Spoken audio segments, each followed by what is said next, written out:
Assalamualaikum warahmatullahi wabarakatuh. Dan kembali kita pada segmen kongsi ilmu hari ini, dan saya Kosanda Amin Azmi. Jadi pada episod kali ini kita akan berkongsikan kepada anda tentang sumber, prinsip dan juga sumbangan tamadun Islam. Dan tidak membuang masa lagi, mari kita beralih kepada manifestasi syariah tamadun Islam dan juga pengenalannya. Tamadun Islam merupakan antara tamadun yang seimbang dalam sejarah manusia, iaitu dari segi kemajuan, kebendaan dan juga kerohanian. Tamadun Islam telah menguasai dunia pada mula abad ke-7 hingga ke-18.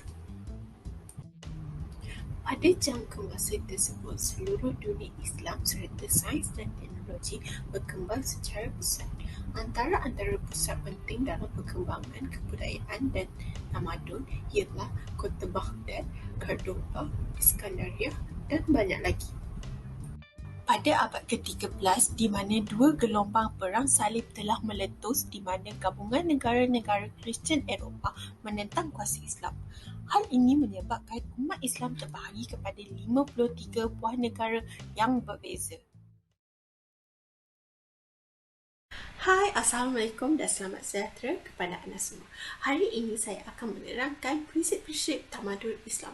Tamadun Islam memiliki 5 prinsip utama, iaitu memelihara nyawa, agama, akal, maruah dan keturunan serta memelihara harta benda yang berasaskan Al-Quran dan Sunnah. Prinsip ini adalah untuk memelihara dan memulihkan serta menghormati hak asasi manusia. Ia adalah sangat penting dan sesuai untuk diamalkan di dalam masyarakat majmuk. Prinsip-prinsip tamadun Islam yang pertama ialah memelihara nyawa. Agama Islam amat menitik beratkan umatnya untuk menjaga keselamatan dan mengharamkan perbuatan atau perkara yang boleh membahayakan nyawa umat itu sendiri. Contohnya seperti merokok dan menyalahguna dadah. Hal ini kerana merokok dapat merosakkan paru-paru dan hati si perokok dan juga orang yang menghidu asap rokok itu. Ini kerana bahan yang terdapat di dalam asap rokok itu adalah bahan kimia yang boleh merosakkan saraf dalam badan. Selain itu, membunuh diri juga adalah salah satu dosa yang besar dan orang yang melakukan perbuatan itu akan ditimpa azab di neraka kelak nanti. Selain itu, perkara yang amat dilarang oleh agama Islam ialah perselisihan faham, perbalahan atau pergaduhan. Ini kerana kelakuan ini mampu merosakkan keharmonian dan boleh menyebabkan pergaduhan antara satu sama lain. Selain itu, ia juga akan mengakibatkan kehilangan nyawa orang yang tidak bersalah. Prinsip yang kedua ialah prinsip memelihara agama. Firman Allah SWT yang terdapat dari ayat 256 dari surah Al-Baqarah yang bermaksud tidak ada paksaan agama telah nyata kebenaran dari kesesatan, dan juga daripada surah Yunus ayat 99 yang bermaksud dan jika kehendaki Tuhanmu tentu beriman semua manusia yang ada di bumi, lantarannya itu patutkah engkau Muhammad hendak paksa manusia sampai mereka menjadi mukmin. Allah SWT juga berfirman, janganlah kita memaksa seseorang itu untuk memeluk Islam. Ini kerana dalil dan bukti sudah jelas diturunkan oleh Allah SWT sehingga kita tidak perlu memaksa seseorang untuk memeluk agama Islam. Pada masa yang sama, Islam juga melarang umatnya untuk tidak menghormati, menghina dan mempelecehkan agama-agama lain.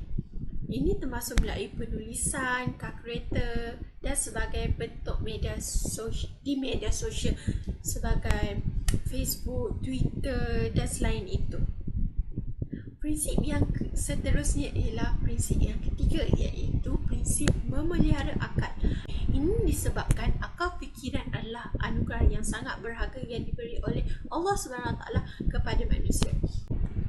Sebagai umat Islam, Allah SWT juga telah memberi kita akal fikiran untuk membezakan makanan haram dan halal. Ini kerana jika kita meminum atau memakan makanan yang haram, ia akan mengotorkan jiwa dan merosakkan akal fikiran kita. Agama Islam telah mengharamkan arak sejak 1004 tahun yang lalu. Sebagaimana kita tahu, minuman arak adalah haram kepada umat Islam. Ini kerana bahan-bahan yang dibuat di dalam arak itu akan menyebabkan kita berfikiran tidak siuman dan merosakkan akal fikiran kita. Allah Subhanahu Wa Taala berfirman pada ayat 90 Al-Maidah yang bermaksud, wahai seseorang yang beriman, meminum keras, main judi, berhala dan menghitung nasib dengan panah itu sesungguhnya perbuatan kotor dan juga termasuk pekerjaan syaitan. Oleh itu, hendaklah kamu tinggalkan supaya kamu menjadi beruntung. Prinsip tamadun yang keempat adalah memelihara keturunan dan maruah. Agama Islam amat mementingkan umatnya dalam hal ini. Ia merupakan salah satu matlamat syariah Islam sendiri. Rasulullah SAW bersabda, yang bermaksud, sesungguhnya aku diutuskan untuk menyempurnakan akhlak yang mulia. Islam amat mementingkan umatnya supaya sentiasa menjaga maruah dan keturunan. Disebabkan itu Islam mengharamkan zina. Ini kerana untuk mengelakkan keturunan yang tidak menentu nasabnya.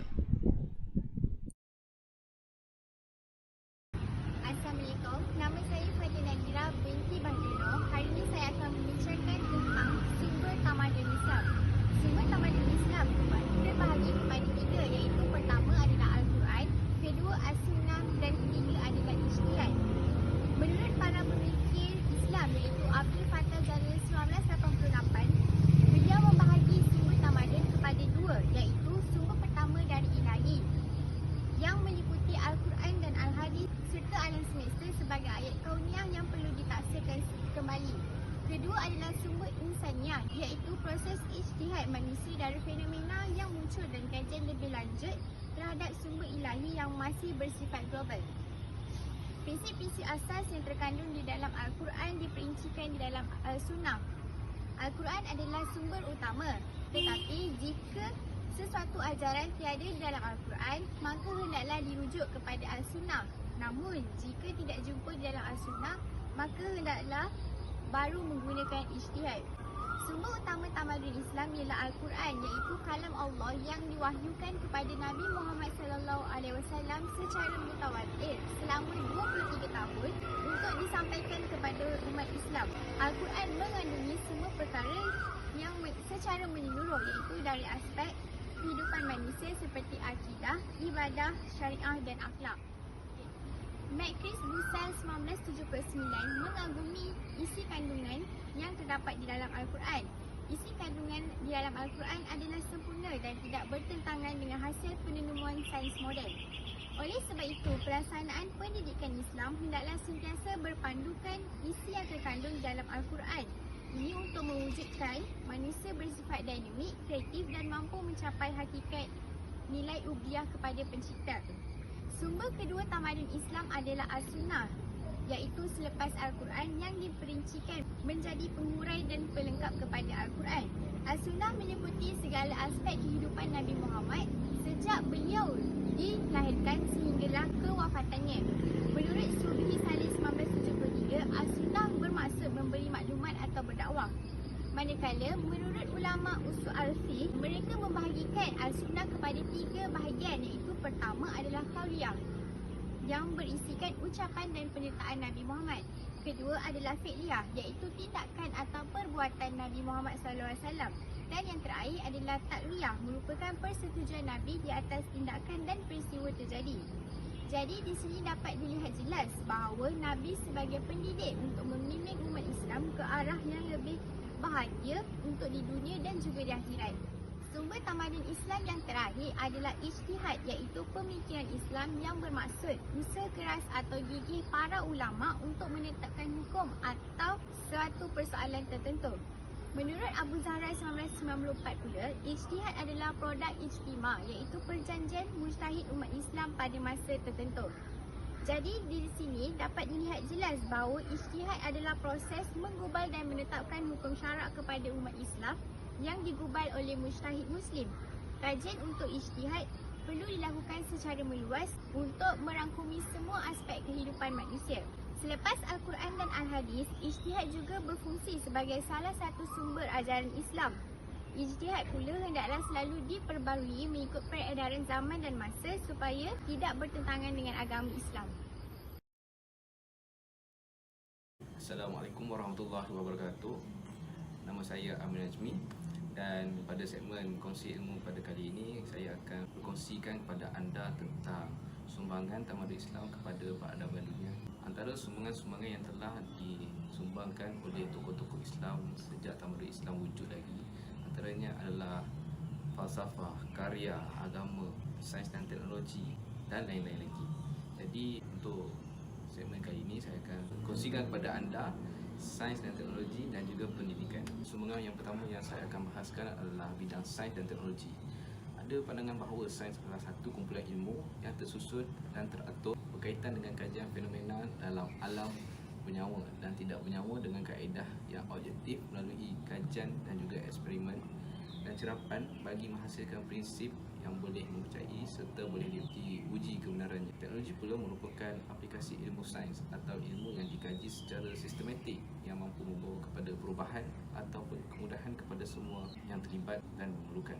Terdapat ramai tokoh ilmuwan Islam yang telah menyumbang dalam pembangunan sains dan teknologi sejak Tamadun Islam wujud. Banyak teori, penemuan, kajian dan juga ciptaan yang telah dihasilkan oleh saintis Islam sebelum disalah tafsir sebagai hak milik saintis barat. Antara bidang-bidang sains teknologi yang saya akan kongsikan adalah astronomi, matematik dan juga perubatan. Yang pertama adalah astronomi. Astronomi daripada sudut bahasa yang bermaksud ilmu bintang ataupun dikenali sebagai law of the stars dalam bahasa Inggeris. Ia juga dikenali sebagai ilmu falak iaitu ilmu kaji bintang.